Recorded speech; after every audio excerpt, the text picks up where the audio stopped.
സീതാറാം യെച്ചൂരിയുടെ നാമധേയത്തിലുള്ള രാജ്യത്തെ ആദ്യ party office മുഖ്യമന്ത്രി പിണറായി വിജയൻ ഇന്ന് ഉദ്ഘാടനം ചെയ്യും. കോട്ടയം ജില്ലാ കമ്മിറ്റിക്ക് കീഴിലെ കാഞ്ഞിരപ്പള്ളി ഏരിയ കമ്മിറ്റി ഓഫീസാണ് നാടിന് സമർപ്പിക്കുന്നത്. 3 നിലകളിലായിട്ടാണ് ഓഫീസിന് നിർമ്മാണം പൂർത്തിയാക്കിയിട്ടുള്ളത്. 350-ലേറെ പേർക്കിരിക്കാവുന്ന ശബ്ദക്രമീകരണ ഓഡിറ്റോറിയം, 3 മിനി കോൺഫറൻസ് ഹാളുകൾ, വിപുലമായ വായനശാല, പാലിയേറ്റീവ് കേന്ദ്രം, സോഷ്യൽ മീഡിയ സംവിധാനം ഉൾപ്പെടെയുള്ള എല്ലാ സജ്ജീകരണങ്ങളോടെയുമാണ് പാർട്ടി ഓഫീസ് പണി കഴിച്ചിരിക്കുന്നത്.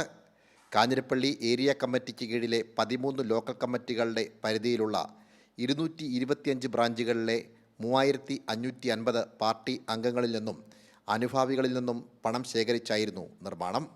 ജില്ലയിൽ പാർട്ടി ഓഫീസ് പണി കഴിക്കാൻ ചുക്കാൻ പിടിച്ച മുതിർന്ന നേതാവ് കെ.ജെ. തോമസിന്റെ നേതൃത്വത്തിലായിരുന്നു ഇതിന്റെയും നിർമ്മാണം. ഒരു വർഷം മുമ്പാണ് പാർട്ടി ഓഫീസിന് തറക്കല്ലിട്ടത്. കാഞ്ഞിരപ്പള്ളിയിലെ പാർട്ടി ഒറ്റക്കെട്ടായി പരിശ്രമിച്ച് പാർട്ടി അംഗങ്ങൾ നല്ല നിലയ്ക്ക് പാർട്ടി ഓഫീസിന് ആവശ്യമായ തുക സംഭാവന ചെയ്തുകൊണ്ട് ഏതാണ്ട് ഒരു കൊല്ലം കൊണ്ട് തന്നെ ഓഫീസിന്റെ പണി പൂർത്തിയാക്കാൻ കഴിഞ്ഞു. വളരെ മനോഹരമായ ഓഫീസാണ്.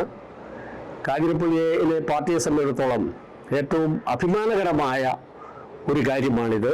ബഹുമാനപ്പെട്ട പിണറായി വിജയൻ 26-ാം തീയതി വൈകുന്നേരം കാഞ്ഞിരപ്പള്ളിയിലെ ജനങ്ങൾക്കായി സമർപ്പിക്കുകയാണ്. ഇന്ന് വൈകിട്ട് 5 മണിക്ക് മുഖ്യമന്ത്രി പിണറായി വിജയൻ പാർട്ടി ഓഫീസ് ഉദ്ഘാടനം ചെയ്യും.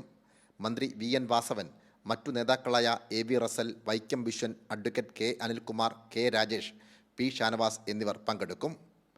സനോജ് സുരേന്ദ്രൻ, കൈരളി ന്യൂസ്, കോട്ടയം.